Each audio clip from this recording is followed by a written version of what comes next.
arrested because of misidentification. Tim, welcome.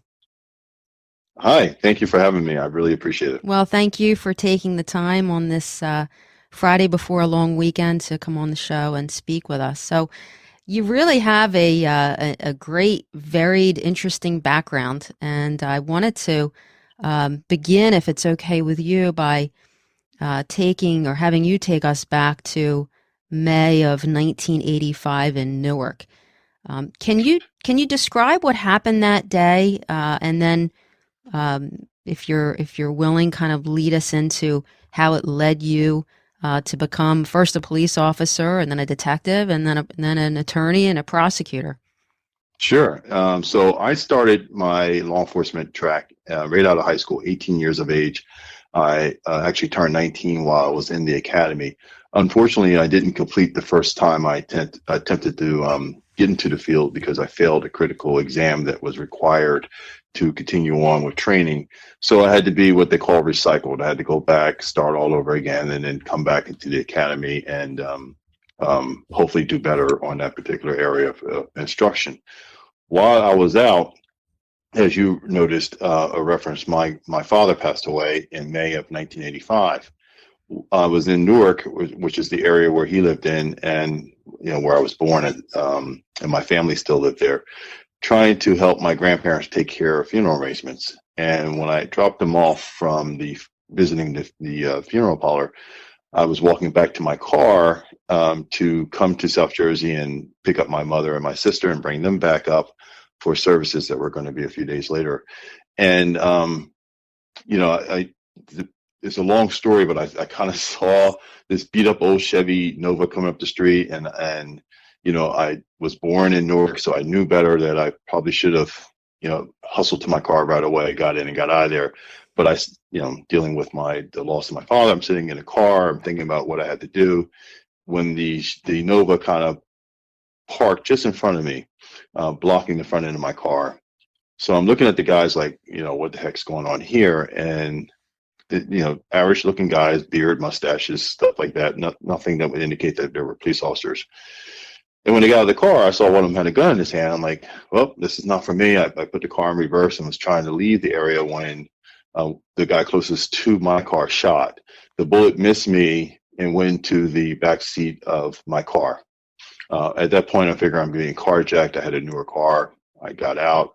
I said, the keys are in the car. There's some money in the visor. Have a nice day. And I was walking back to my grandparents' house when one of them said, and we're taking you too. And of course, I wasn't too keen on that idea. So we grappled for a minute, and then the three of them pretty much beat me up pretty good and locked me up. So on the way down to, well, later I learned it was going to be the police station. In fact, the way they were going, I says, well, if they turn left, because they weren't answering my questions, who they were, what they wanted. And if they turn left, I figured they're police officers and they made a mistake. If they turn right, I'm really in trouble and I'm being carjacked. And they turn right. So now I'm really like, pleading with them, like, look, we don't have any money. You got the wrong guy. I don't have any money that you're going to be able to call my family to get. And, this is crazy. And they wouldn't talk. They're just like, shut up. So bottom line is, they ended up taking a different route to get to a substation in the police department, at which point it was clear that they were police officers. And I started telling them, look, you made a mistake. I don't know who you think I am, but I just came out of the academy. If you look in the trunk of my car, you'll see all my academy gear. I'm going back as soon as I could retest. And they didn't want to hear anything. So it was a supervisor who I convinced to call my former supervisor to verify who I was, and he did. And then it was a totally different atmosphere. We made a mistake. We're sorry this happened. But we did discharge a weapon, so we're going to have to charge you. It's like, charge me with what? What they could have done? Mm-hmm. And they said, well, you did fight back, so we're going to charge you with aggravated assault on a police officer. I said, you shot at me. I'm trying to get away. And he says, I know. It'll all wash out. Don't worry about it. So anyhow, I ended up being charged with 3 counts of aggravated assault. And the next day, I was able to retain counsel, and we lodged an internal affairs complaint against the 3 officers. So fast forward, going through the criminal process, they had the city attorney come to me and says, look, this looks like this is mistaken identity. We're sorry this all happened. We're going to fix your car, but we need you to agree not to sue the city, and we'll downgrade your charges. No, I'm not going to. First of all, I didn't do anything for you to downgrade. I'm not going to do that. And moving forward, they made us wait all day before we finally got called for my initial appearance. And we went through the grand jury process. We had, at that point, was able to file charges against the officers.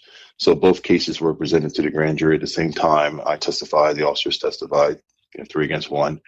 Both matters were no billed, meaning that they were no probable cause was found for either one.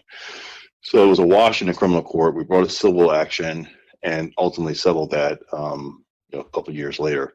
Meanwhile, I continued on my it was actually I was done with wanting to be a police officer because of the way I was treated. And my grandfather convinced me that if I really wanted to make change, I should do it from within. I should continue on with becoming a police officer and try to do what I can as a police officer to make sure things like this didn't happen again. And I'm not going to say it was an easy decision or it was one conversation. He was a very persuasive man, and he wore me down, and I eventually went back.